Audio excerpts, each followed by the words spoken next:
The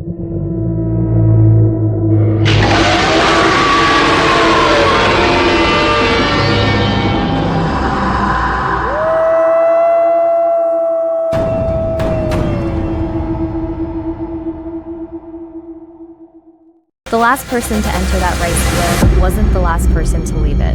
They found her 3 days later, still standing, still staring at the horizon. They said she hadn't eaten, hadn't slept, hadn't spoken a single word since she came out, but her eyes wouldn't stop moving. Back and forth, back and forth, back and forth, like she was watching something. Picture a normal August afternoon in rural Japan. This is the kind of heat that turns the world slow.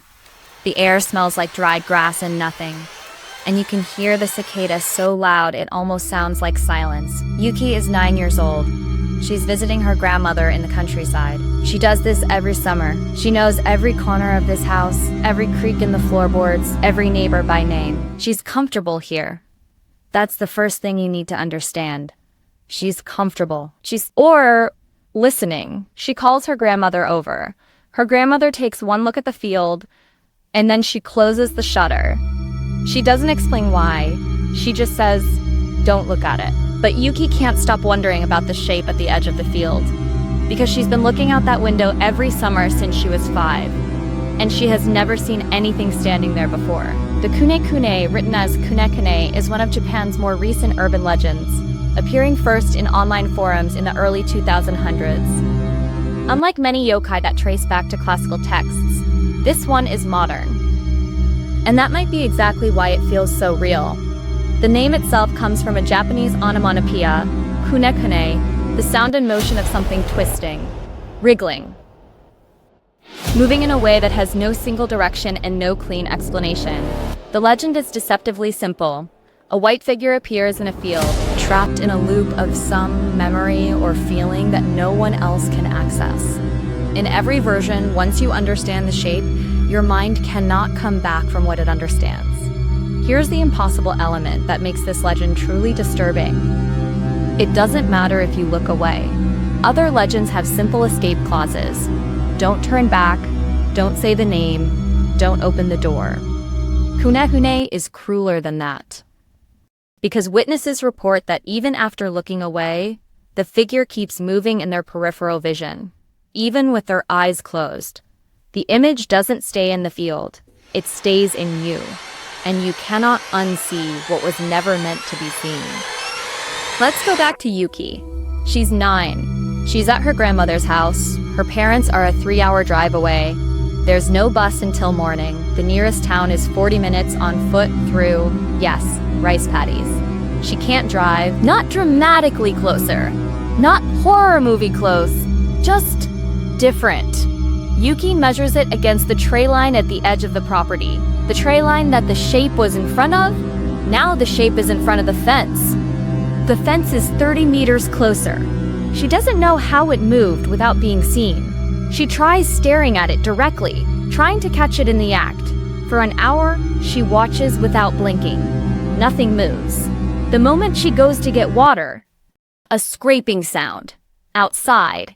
When she comes back, it's in front of a different fence post than before, 6 feet to the left of where it was. And here's the second wrong thing. The thing that makes Yuki's stomach drop. The shadow is wrong. Its shadow is falling in the opposite direction from every other shadow in the field. The sun is to the east. Every shadow in the world falls west.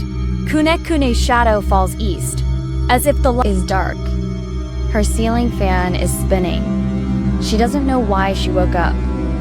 And then she sees it, past her window, under the streetlight outside her apartment building, on the narrow strip of grass between the parking lot and the road.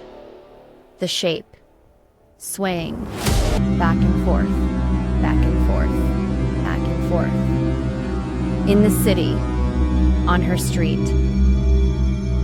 She screams for her mother. Her mother comes in, turns on the light, looks out the window. The grass strip is empty. Her mother holds her for a long time, tells her it was a dream, but Yuki knows what she saw because her mother had turned on the light and Yuki had looked down at her own hands in relief. And for for just 1 second, just one, she had seen her shadow. No peer-reviewed study focuses on kunekune alone. What exists is informed popular analysis and Wikipedia-level documentation. The legend first appeared on 2 Channel around 2001, and researchers have proposed several rational explanations for the sightings. Confusion with traditional scarecrows, misidentification of wick drains used to stabilize soft ground, or thick fog that sometimes rises over rice paddies at midday. You can check Wikipedia. These are folk rationalization attempts, not formal psychological or ethnographic studies. On the broader field, this is where it gets genuinely interesting. Kunekune belongs to a category that Japanese and Western folklorists take seriously.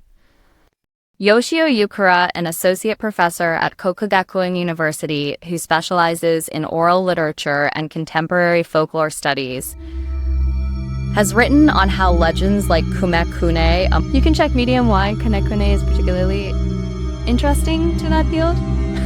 Some analysts have suggested the Kunekune legend may have originally served a safety function, warning children away from dangerous rice paddies during summer heat, where falling in or suffering heat stroke in an isolated location could be fatal. This parallels the Eastern European noon wraith mythology, which similarly places a threat at midday in agricultural spaces.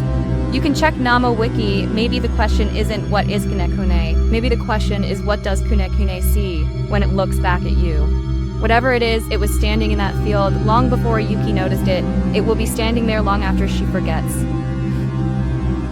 And right now, somewhere in rural Japan, it's August again. The cicadas are loud, there's a heat haze on the paddies, and at the far edge of a field, a white shape, swaying. Are you looking at? Okay, step back from the horror for 1 second, because buried inside this legend is something genuinely useful, something neuroscience actually backs up, and once you see it, you'll notice it everywhere. Every person who walked away whole from a Kunekune encounter had the same thing in common. Someone older told them the rule, and they listened.